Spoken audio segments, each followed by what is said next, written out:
read that faith is the substance of things hoped for, the evidence of things not seen. Does that mean that as Christians we have blind faith? Because that's what the evolution scientists try to point out, or the atheists try to point out. They say, hey, look, you're basically saying I got no proof, but I'm going to believe it anyway. Now, you see, Christianity is a knowledge-based faith. It's not a set of religious ideas. It's to do with getting to know the living God and to know Him as a person and to be worshipping Him and to be following Him.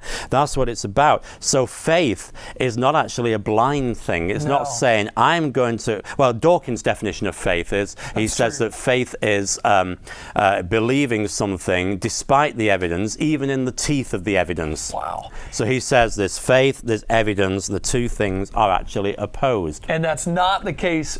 True biblical faith is founded on, or is not established by, but is not even confirmed by. What's the right word to use there?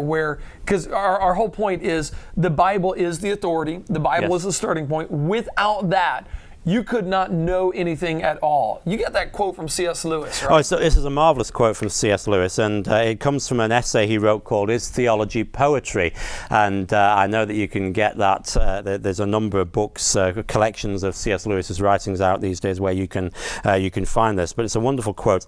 He says, "I believe in Christianity as I believe the sun has risen, not only because I see it, but because by it I see everything else."